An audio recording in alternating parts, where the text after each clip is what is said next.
Okay, everyone. Thank you for being patient while we wait for the attendees to join the Zoom. Good afternoon, ladies and gentlemen, and to our audience in the UK, good morning. My name is Brian Bullock, Executive Director of British Chamber of Commerce Vietnam, and welcome to our webinar, A Quick Look into Vietnam and its Supply Chain. In recent years, Vietnam has emerged as an increasingly attractive destination for companies seeking to reduce costs and accelerate manufacturing diversification in the global context. With a large working population and a robust network of trade agreements, Vietnam has been one of the key recipients of foreign direct investment in the manufacturing sector. Vietnam also provides the gateway for companies to access strategic markets in the region. In this webinar, our experts will be sharing valuable insight about Vietnam economic success story and what Vietnam has to offer in terms of supply chain and investment environment. Let's begin. Our first keynote on Vietnam's economy delivered by Mr. Ken Atkinson. As a founding member of BritCham Vietnam, as well as a founder and senior board member of Grant Thornton Vietnam, Ken has 42 years of emerging market experience and 30 years working almost exclusively in Vietnam. He is surely in a good position to provide you with valuable knowledge about Vietnam's economy. Take it away, Ken. Thank you, Brian. Good afternoon or good morning, everybody. It's good to be with you. Just waiting for my slides. Okay, so I'm going to start off with really a snapshot of the economy. Once I get my slides.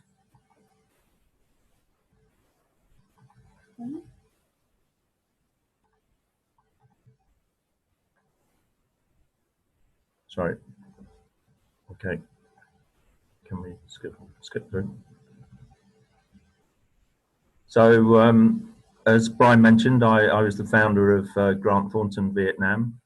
Grant Thornton is part of a global network of independent accounting, auditing, and advisory firms, and we're registered in over 140 countries worldwide, and we currently have over 56,000 employees worldwide.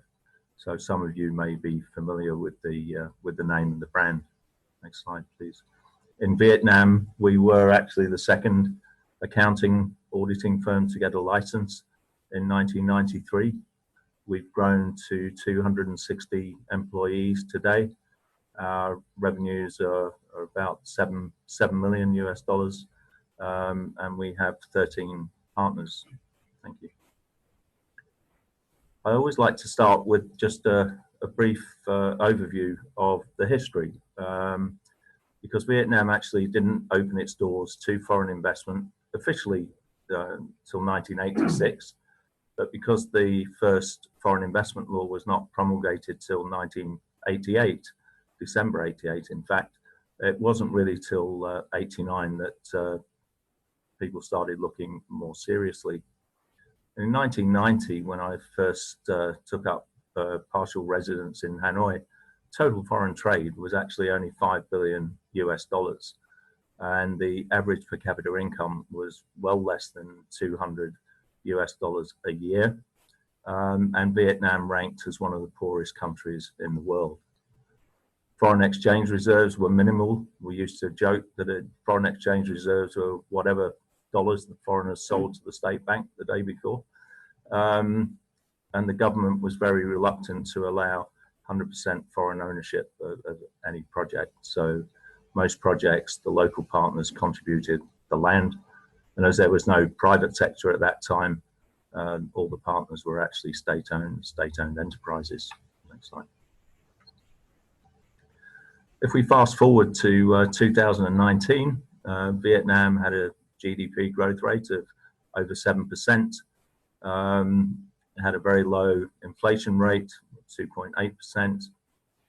Unemployment was very low and unusually for a communist country. Unemployment rates are actually published. We had foreign exchange reserves of 79 billion, which at the end of 2019 was a record. The one negative on the economy is that interest rates were still fairly high.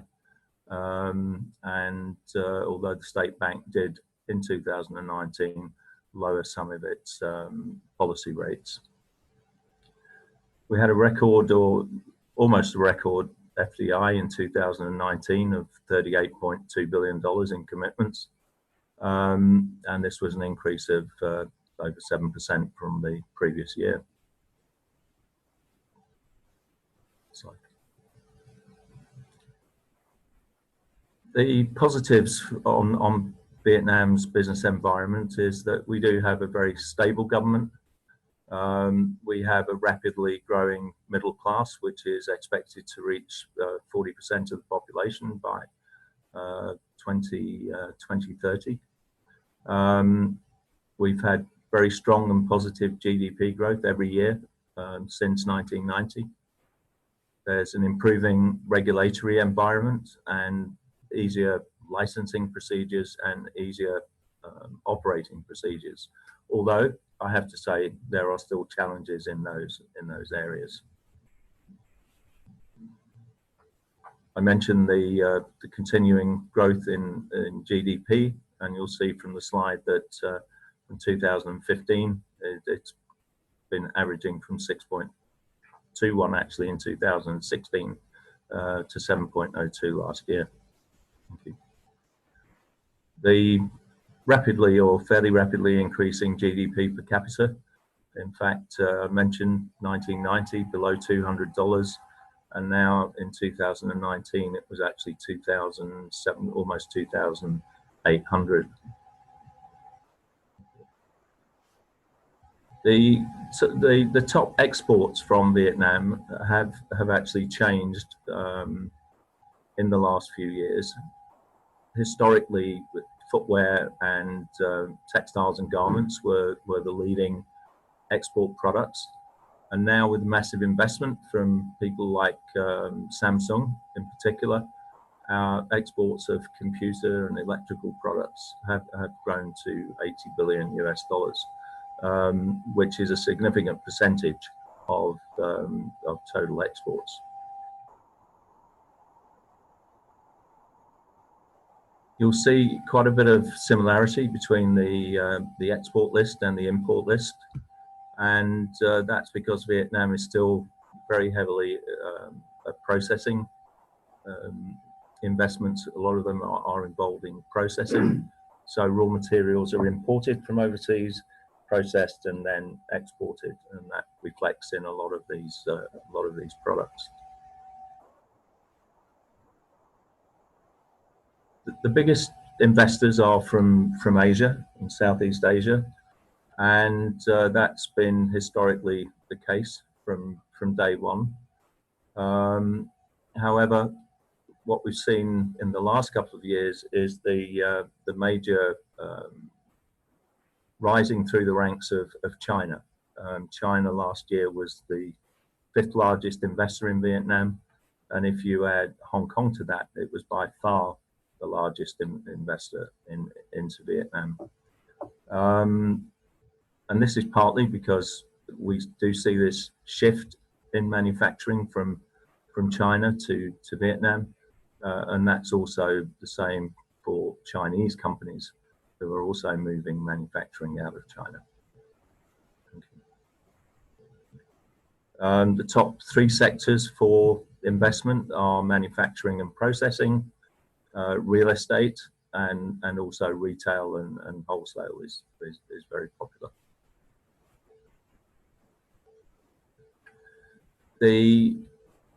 Some people consider Vietnam a high-risk jurisdiction for compliance purposes, and from the Grant Thornton private equity survey that we conduct every year, the top 3 primary concerns of investors are corruption, regulatory compliance, and employee fraud and crime. However, if one is aware of this at the beginning and set up proper systems and procedures, and ensure that those systems and procedures are complied with, then of course it helps dramatically in overcoming those risks. So Vietnam can be a highly rewarding investment destination, and I think a lot of it depends on how you enter and approach the market. We have significant free trade agreements that have been signed recently or come into force recently, the biggest one being the EU-Vietnam Free Trade Agreement. We also have the ASEAN Economic Community and the Comprehensive and Progressive Agreement for Trans-Pacific Partnership, which is the CPTP, less America. Thank you.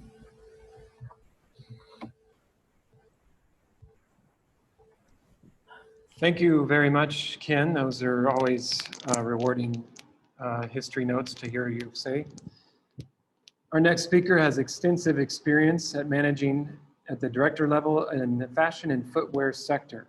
Alex Falter is currently managing director of ECCO Vietnam and is responsible for the wholly owned production operations of the brand in Vietnam. Your turn, Alex. Take it away.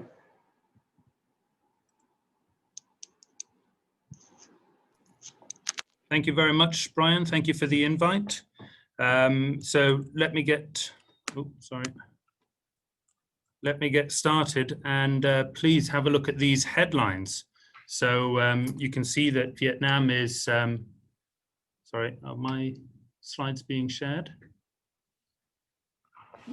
Yeah. You can see that these headlines show Vietnam is a real star, and it has been a star for some time. So in the past, of course, people look towards a China plus one kind of sourcing strategy or production strategy, and Vietnam was a part of that. But more and more people are seeing Vietnam as a principal manufacturing destination. So the China plus one is yesterday's news. People are looking for something a little bit different. And of course, China is not going away. It's still very strong, but maybe more focused on the local market there. Now, these numbers here show a little bit the difference from US imports. I know we're looking at it from a BritCham perspective, but I do think it's important to look at China and the US because they are the largest economies effectively.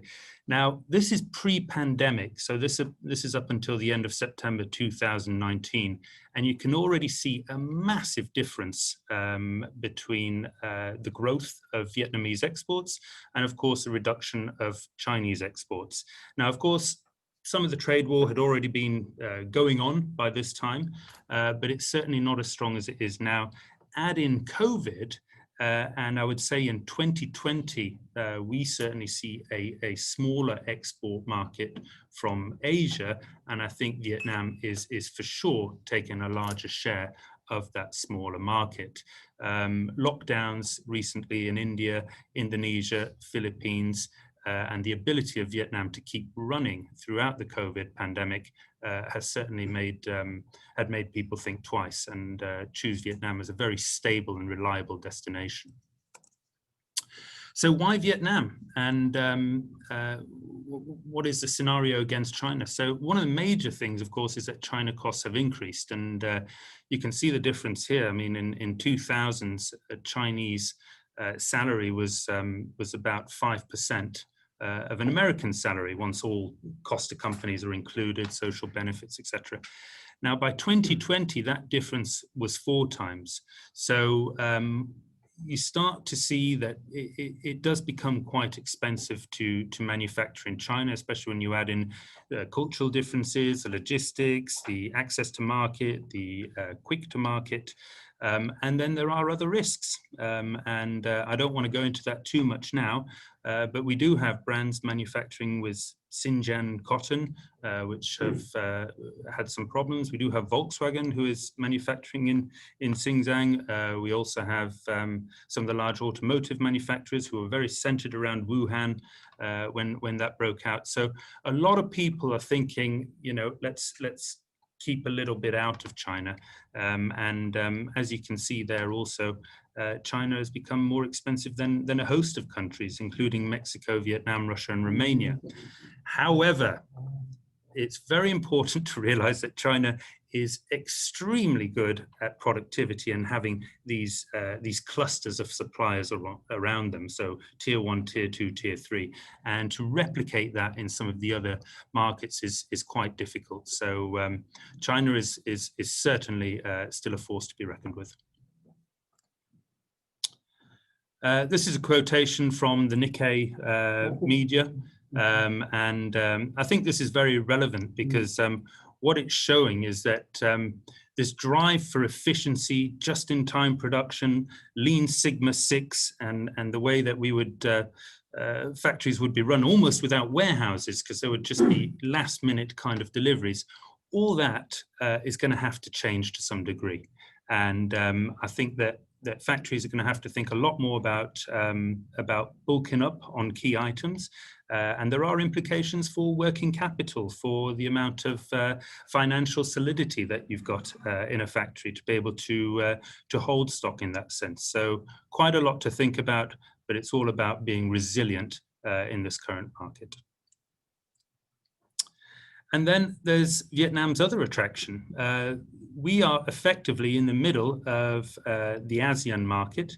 It's not like the EU where you can just cross-trade and you can visit without a passport, but who's to say it's not going to be like that in 20 years' time? So I really think those of us with looking ahead and taking a visionary approach towards ASEAN should look at the EU and think, well, why can't we do the same thing here? Now, the other benefit is it's not just going to be ASEAN with 650 million people. I mean, you've got the numbers there in front of you on the slide, but within a 4 or 5 hour flight of Vietnam, you effectively have, I believe it's 60 or 70% of the world's population, because you have India and China just next door. So really an extremely attractive place to be based. And I think a little bit, as Ken alluded to earlier, you've got an overview of some of the FTAs, but the 3 mentioned there are actually one of, I believe, over 20 FTAs that Vietnam has. So I think it's interesting to note that being in Vietnam, you might actually be in one of the most open economies, able to export almost globally. And anybody can do it. A UK company can do it. A European company can do it. A company from any country in the world can come to Vietnam, become a wholly owned enterprise, foreign enterprise, and can then export and gain these benefits. Since we are in a BritCham event, I would like to obviously highlight the fact that the EU FTA has started from the 1st of August. The UK is, of course, a part of that until the end of December 2020. And in all likelihood, there is going to be a copy-paste, and that will be the status quo going forwards. But I do want to highlight that there's a lot more to it than just the EU and the UK.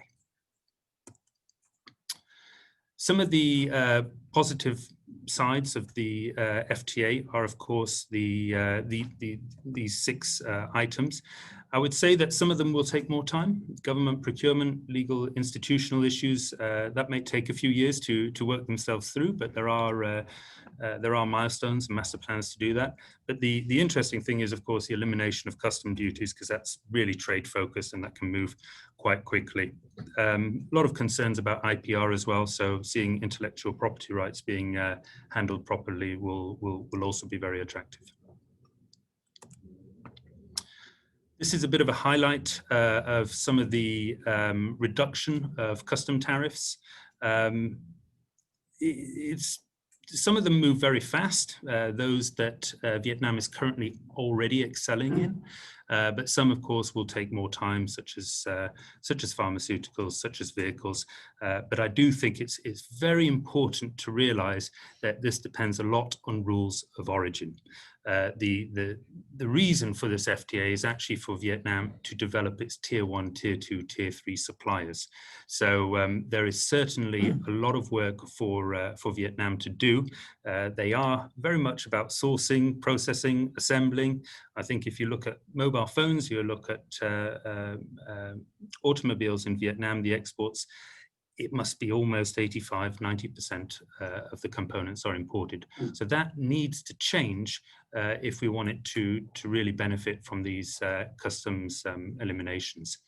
However, if you are buying goods or components from a country that already has an FTA with the EU, such as South Korea at the moment, and I know there's a Japanese one in the works, that of course becomes very, very attractive because that is counted towards an elimination of custom duties.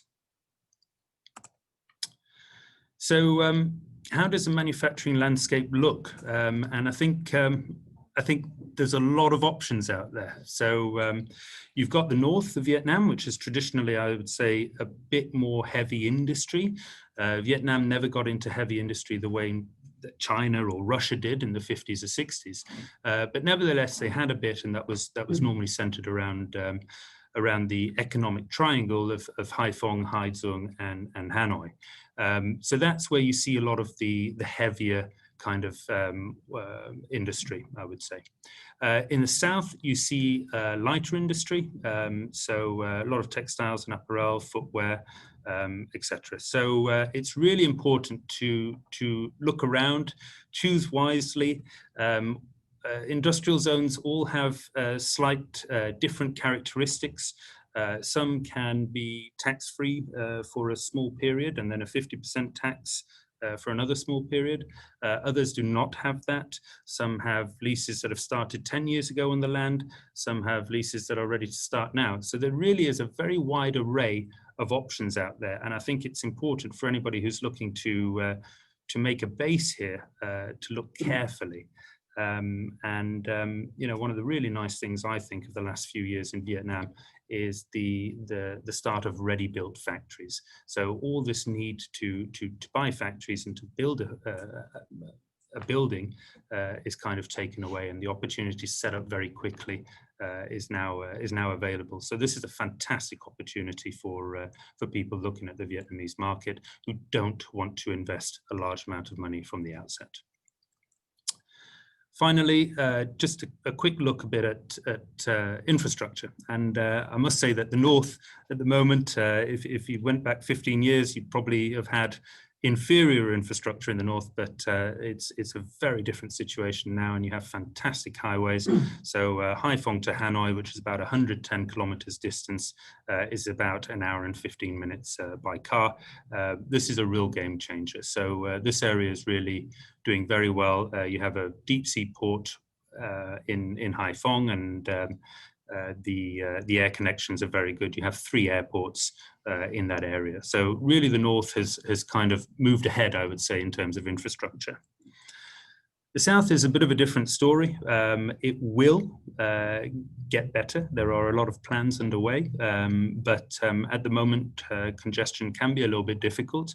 But with the new highways and with the new ports and with the new airport being built, in 5–7 years, that gap will be closed. So I would not say one is better than the other, but you just need to be aware of it in the interim. Finally, maybe just a few highlights about labor force and some of the characteristics. It's important to realize Vietnam is 60 million people. There's about 1 million people additional every year to the workforce. So it's quite small. And, you know, to make comparisons with China, one has to be a little bit careful, and it's probably better to make comparisons with Guangdong province. But there you are, it's a highly motivated workforce. Unfortunately, there is still a lot of the workforce that is in the countryside and largely unskilled, but luckily they're quite dynamic and eager to learn.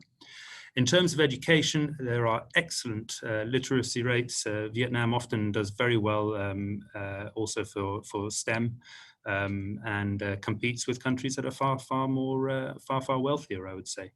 There's still a bit of a lack of vocational skills, soft skills, and innovation is still lacking to a degree.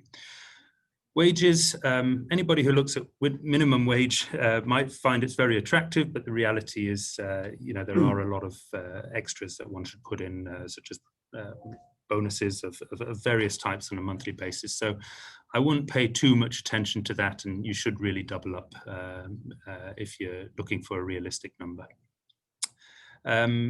Very large availability of workforce because people are able to move. You don't have the hukou system like in China, whereby if you were born in Sichuan province, you are forever from Sichuan province. In Vietnam, people can move. They can move their family book from a different kind of province to a more attractive province. So that helps a lot. Nevertheless, rural rates are still 60–65%. So there's still quite a bit of moving to do. In terms of legalities, reforms are ongoing, but it is realistic to say that hiring and firing is still extremely bureaucratic, and we certainly hope that Vietnam will continue to reform this area. In terms of senior management, you have really an excellent quality here. You have a lot of diaspora of Vietnamese who have been abroad or studied abroad or may even been born abroad. But they are in high demand and there can be a high turnover because it's such a dynamic market. The one piece of advice I would give here is very important to establish a very strong company culture from the outset. This next slide shows a few of the companies that are coming in or that are in and coming in, and it was very dominated by Northeast Asians. But with WTO accession in 2008, we start to see a lot of European and American companies coming in as well as the UK. So things are moving fast. That was my last slide, Brian, so thank you very much. Well, thank you very much, Alex. That was very informative. Now, moving on to the second half of the webinar, we will explore further on the investment environment in Vietnam. Our next speaker is the head representative of EU and US markets at Deep Sea Industrial Park in Hai Phong. She will be representing key data on the investment environment in Northern Vietnam. Please welcome Ms. Tiffany Pham. Hello, everyone. Can everyone hear me properly? My name is Tiffany. I'm from Deep Sea Industrial Zones, and I'm a head representative for EU and US market in Vietnam. So thanks, British Umbrella Commerce in Vietnam has invited me here to speak and share our perspective in the investment environments in Northern Vietnam. So I will just sharing my screen.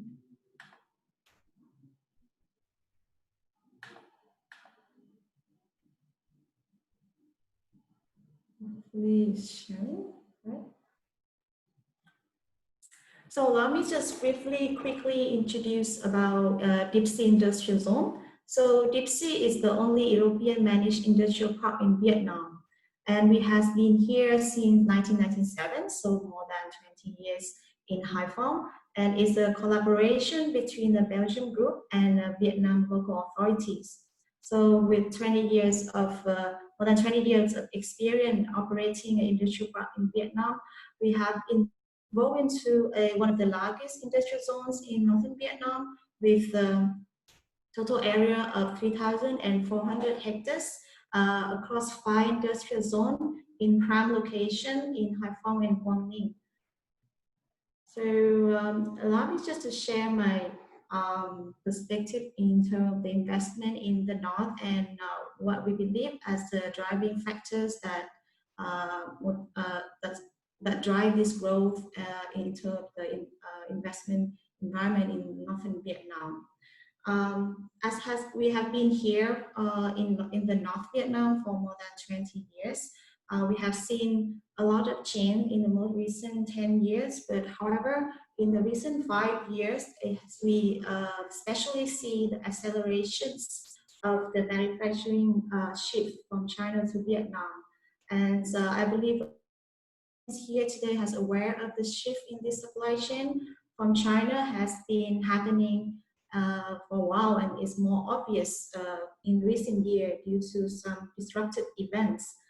Bringing back to 2017, where is the anti-pollution drive, where Chinese government has imposed stricter environment policies and regulation on business operations. Hence, it has tremendously increased cost for manufacturing operation in China. Apart from it, in 2018, the problem of increasing labor costs and shrinking workforce has been an alert to manufacturing companies in China realize that they are no longer a low-cost manufacturing base for business here. And they have been looking at China +1 strategy more seriously.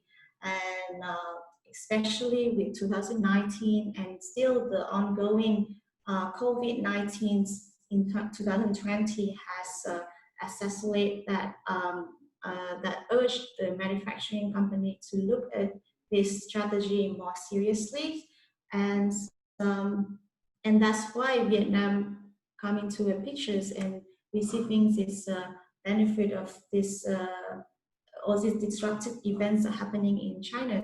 So we see supply chain shifting trends are happening in Vietnam, and Vietnam has been ranked as the 4th in attracting most inbound greenfield FDIs by value in 2018, just behind China and India. You can see at the graph on the right-hand side of 23 projects moving out of China, Vietnam receiving 11 out of them. So why Vietnam? Why Vietnam becomes so attractive to foreign direct investment or foreign investor to reconsidering relocating their manufacturing plants or expanding their location?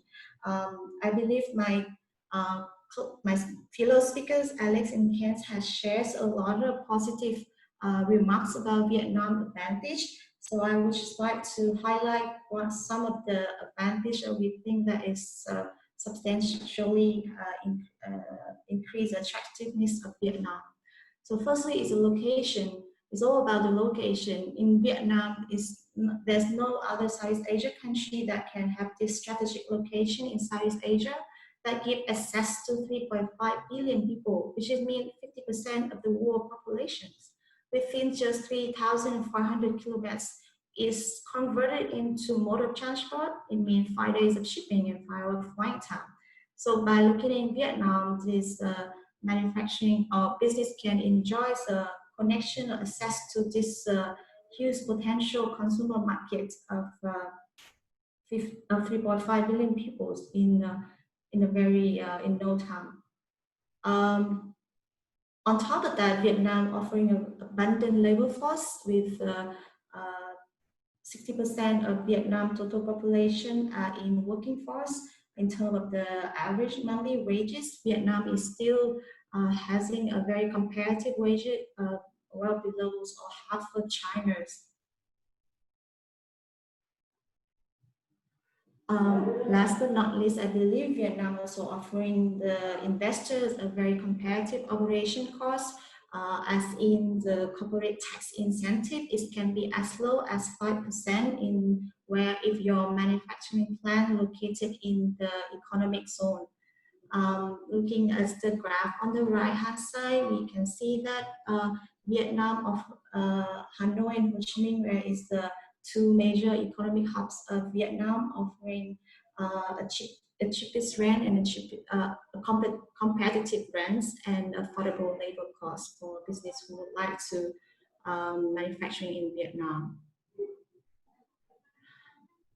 So why Northern Vietnam?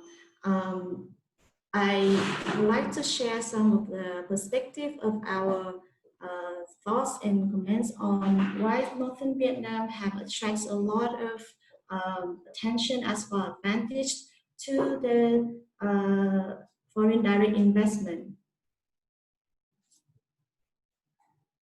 So basic is an overview of the different economic region in Vietnam. So in Vietnam, it's divided into 3 different regions of northern and south and central.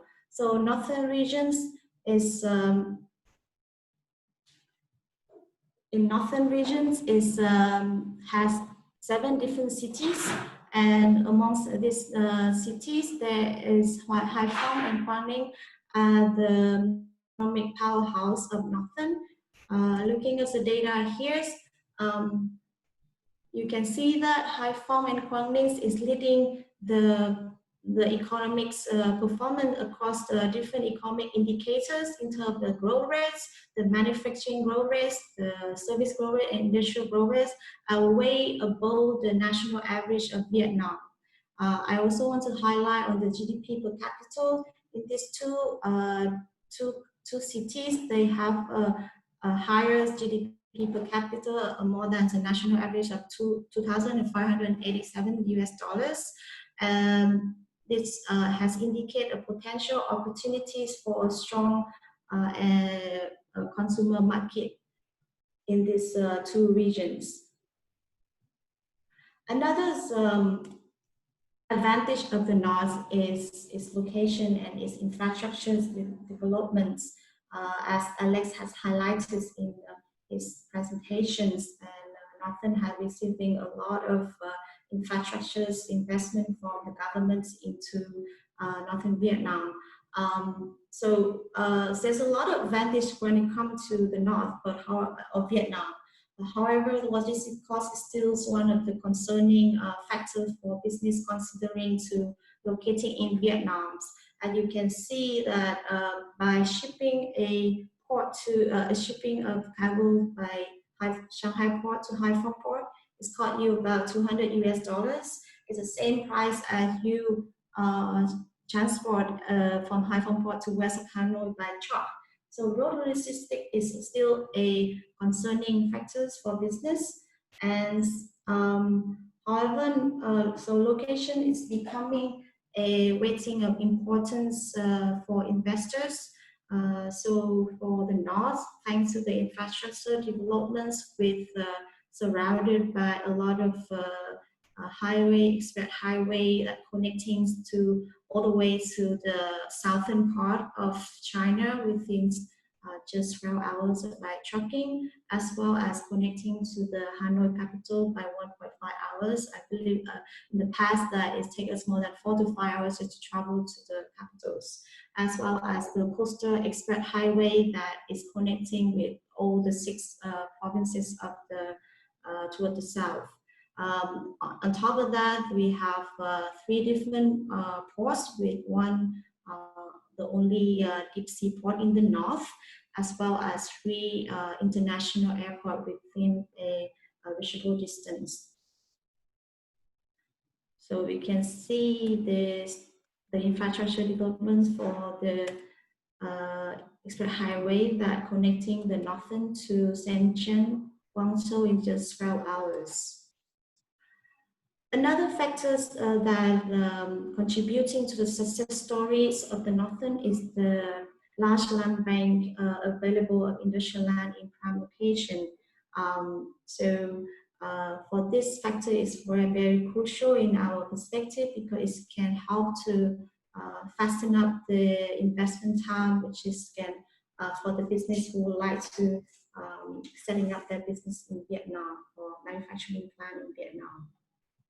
Nevertheless, another factor that we think that one of the strongest factors that attracting FDI investment in Vietnam is a tax, in Northern Vietnam is a tax package. For Northern Vietnam, Hai Phong, Quang Ninh as the only city that receiving this economic zone status, with giving them the best tax package incentive for the foreign direct investor, which you can enjoy on average of 4.35% for 15 years.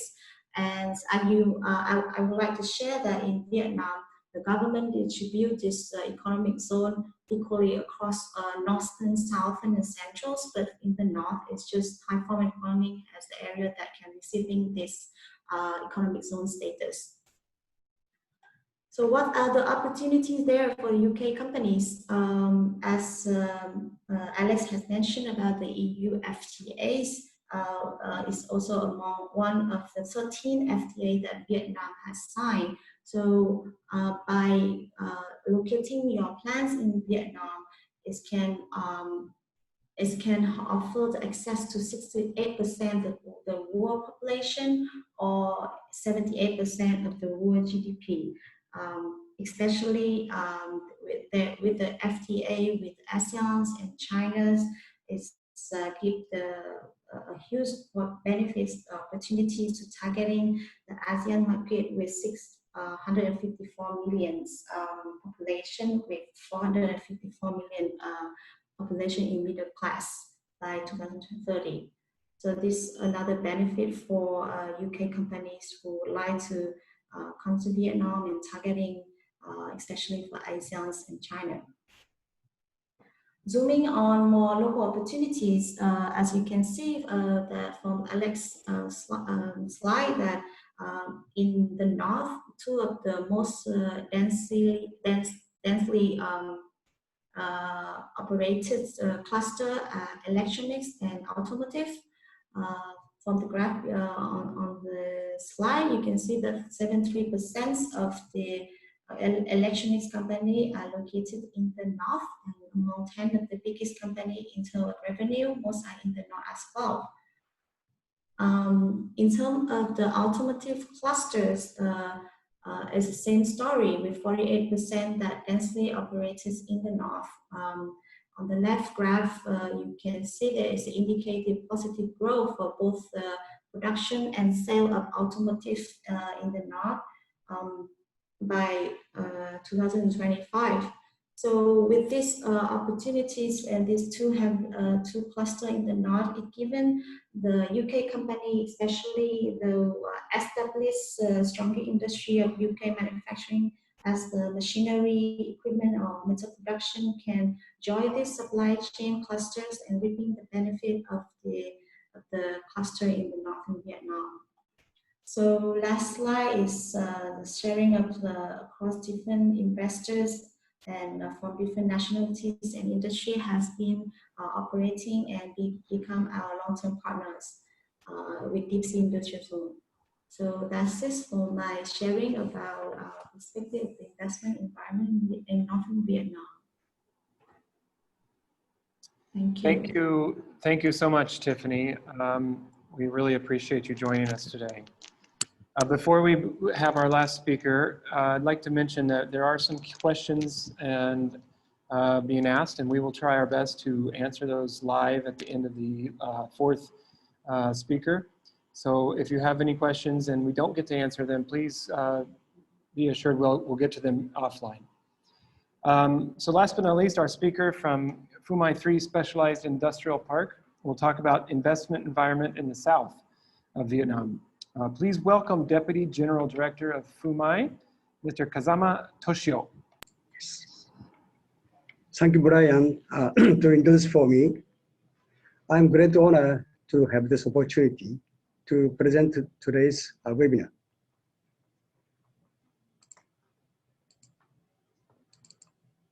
Okay, let's start my webinar.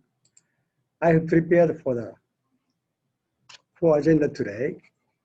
First, I start from a location to introduce. So this is a map of Vietnam. This is the southern part of Vietnam, and this is ASEAN countries.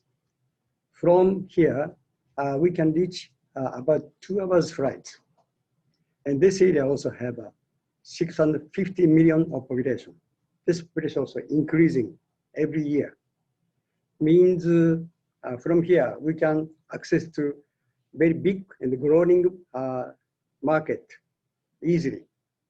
So I want to explain about the location of southern part of Vietnam. This is Ho Chi Minh, and this is Ho Chi Minh Airport. International passenger and the cargo will move to new airport in Long Thanh International Airport. This airport will be open at 2025. This is seaport, deep seaport of Cai Mep seaport. So next, I want to explain this area's outstanding advantages. First is deep seaport, and next is rich and clean mountain lake water. This is our water resources. The next is domestic natural gas. In this area, southern part of Vietnam produce 8 million tons per year of natural gas and supply for the power plant 80% and 20% for industrial use. And using this natural gas, there's a big power station. The capacity is 4,100 megawatt, and this power station can supply very stable power to southern part. So I explained about the Cai Mep deep seaport. This is a Cai Mep river. This is a Bai river. This river depth is 14 meters. Now, this port can receive new Panamax type container. This is the world's largest container can already come here.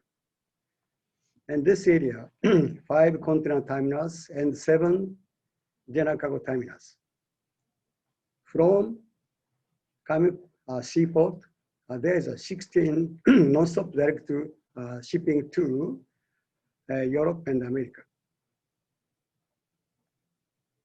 So I want to explain about the ongoing 2 petrochemical project in these areas. First is Long Thanh petrochemical project invested by the Thailand using naphtha as raw materials and producing ethylene and olefin. And this plant will be start operation June 2023. So next one is Hyosun Petrochem project invested by the Korean using LPG as raw materials and produce propylene and polypropylene. And this raw materials will supply to their factory near here and as raw materials spandex and tire cord and polyester textiles. So next I want to explain industrial value chain. Because of deep sea, we can import steel coil or steel scrap or naphtha or LPG as raw materials. For example, the naphtha, we can process here by petrochemical plant and produce petrochemical derivatives and like as a polyethylene or a polypropylene to supply to light industry and parts industry here. And after value up, come back and assembling and as final products to export to from Cai Mep seaport and also consume this area. So after value up, so exporting, sorry. So next I want to explain about regional supply chain. This is a Barabunta province. This is accumulated heavy industries and petrochemical industries and produce basic materials as upstream supply chain to supply to downstream here. In this area is light industry and supply processing, parts processing. And there's more than 2,000 FDI company accumulated, including 500 Japanese and Korea, Taiwan, and Korean Taiwan, and Malaysia, and etc. So this area, more than 80 million of population is stay here. This is 70% of total Vietnamese population. And this area create more than 40% of GDP here. So next. So I want to explain about the comparison of Thailand and Vietnam. This is the eastern part of Thailand. This is Bangkok. And this is heavy and petrochemical industries accumulate here. This is light industries like Eastern Seaboard.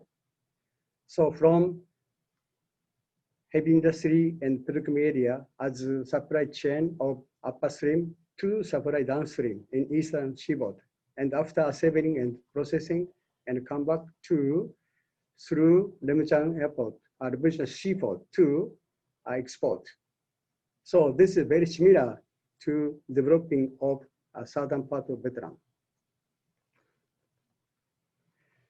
So next is a case study. This is Phu My Specialized Industrial Park. This is deep sea port, just from this access road only 2 kilometers from here. And this is another access road. So it means very close to this deep sea port. And total development area is 1,000 hectares. And the first phase 376 already complete for infrastructure. And 20 companies already occupied. Among 12 Japanese, like as Marubeni or Nitori. And 3 Koreans, like as Korean Zinc and another. And okay, I show, this is a recent picture of phase 1. Already start construction and operation. Okay, back to, this 500 hectares is we are now developing this area and we'll hand over end of next year. And this is a 120 hectares of the golf course and housing area. Last month, we have concluded MOU with Japanese golf developer and hope to open 18 holes golf course within 3 years. And we will start develop this housing area using golf course as a landscape.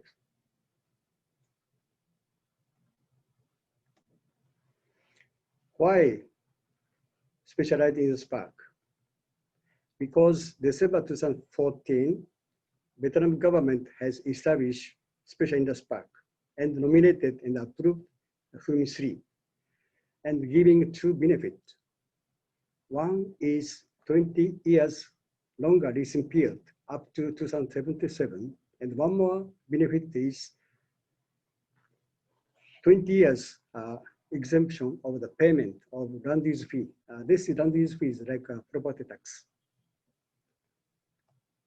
So next, we are developing in this park high standard of hardware infrastructure. But not only this hardware infrastructure, also we have a one-stop service. This is like a software infrastructure.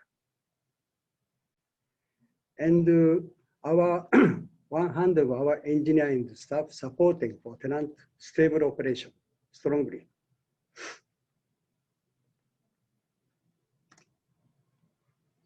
So next is this very important for the ESG and the SDG. Recently, Japanese and FDI investor, now they when they consider to decide the location, they are thinking ESG contribution. So therefore, our industrial park is aimed to be an eco-industrial park in order to attract SPG investment. Thank you for listening. Arigato.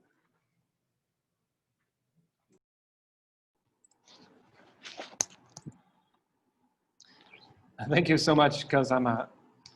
I think we have a little bit of time for our Q&As, but first I wanted to thank our speakers for their informative contribution today. And also I wanted to just point out that if anyone has any questions or would like the copy of slides, to please let us know today in the comments or the question and answer. We can take down your email and provide them to you. Also, please don't hesitate to reach out to our business services manager, Chup, if you have any bespoke business questions or other questions about investing in Vietnam. So just a couple of questions here. Let me direct them to our panelists. think first this would come from Leon at British Council, and this would be perhaps to Alex. Interested in hearing comments from experts about Vietnam human resources development policies to meet the industry needs and supply chain systems. Alex? Yeah, can you hear me? Yeah, so I think it's the same for most industries, really. I think Vietnam has, as we mentioned before, a strong educational system, but it does lack when it comes to vocational skills. So I think there needs to be more of that, apprenticeships, and you know, industry kind of knowledge. So there needs to be a better kind of relationship between enterprise and the educational facilities. What I would say is that supply chain is a very technical discipline, and Vietnamese in general have a very, very good technical mindset. So I do think that if somebody were looking towards that career path, they would be quite strong. So that would be my answer. I hope it covers it. Thank you, Alex. I think that covers it. This question looks like maybe Tiffany can help me with. How does the much talked industrial migration from China to Vietnam actually play out? What are the concrete evidence you have seen so far? Tiffany? Right. Thanks, Brian. Yeah, allow me to address these questions. So one thing certain that we can see that the number of the companies who are moving to Vietnam is indeed increasing. As in the slides that I'm sharing, and also the recent data that is say that out of the 56 companies that moved China's 26 of those are moving to Vietnam. This is the most updated data. So some of the popular names that you can see in the news recently is Apple, cont, Sharp, Lenovo, Google, and Microsoft. So, and also likewise for Japanese firms, there's research by BritCham that 50 to 30 companies decided to move to Vietnam, China. So as the industrial park, we are the front lines of this movement and these FDI investments. We have seen that it's happening in our zones, and in particularly last year, the highest lead or inquiries that we're receiving is from China. So it's not the China-speaking country that we mentioned, but also the European or US companies who are relocating or expanding their production to Vietnam, to northern Vietnam. And thanks for these proximities of Vietnam to China's. One of our Japanese customers has actually decided to invest in us to expanding their China productions. And given the condition of COVID-19 right now, it doesn't prevent company to stop exploring these China's plus one strategies. In fact, few of the inquiries that we're receiving, actually one of them decided to invest in us without visiting the industrial park. So it's not very common for this industrial real estate that to have this kind of happenings. But however, we see that it's still showing a lot of evidence as in the companies that are contacting us. So I hope this is answering the questions. Thank you, Tiffany. I think we have time for one more question. This comes from Ya at Vietcom Bank Fund Management. Will Vietnam be able to compete with other countries as India and China in attracting FDI diverting from China? Thank you. Kazama, maybe you can answer that? Okay. I think there's 4 points. First point is Vietnam has stability of politics and security. Recently, Vietnam shows very strong control of COVID-19. We are very appreciate. And also, there is no conflict of religion, number one. Number two, recently improving infrastructure, not only hard infrastructure like transportation or communication or utility, but also software infrastructure like high-skilled labor or some high educated manpower. Number three, this is growing up to demand in Vietnam. Now, Vietnamese per capita is $3,000. This is 15 years before China and 8 years before Thailand and 5 years before Indonesia, because I have stayed in 2 countries before, therefore I know. So means from now, very good potentiality for the market in Vietnam. Number 3 points. Number 4 point is Vietnam people is very similar in nature to Japanese and suitable for very sophisticated industrial engagement. I think this is also very strong point. So 4 point is Vietnam is very strong competitive points. It's okay. Thank you very much, Kazama. And again, thank you to all of our speakers today, and thank you to everyone who have joined us from many locations around the globe. Just a quick reminder to keep an eye out for more webinars coming from Vietnam. We have one coming in mid-October, late October, October 22nd. So keep an eye out for a very special webinar, which you will hear about very soon. If you have any questions, again, please don't hesitate to contact BritCham Vietnam. You can also follow us on Facebook, LinkedIn, and Twitter at British Chamber of Commerce Vietnam. So please stay up to date and let us know if we can help. Thank you again, and have a great day and a great evening to all.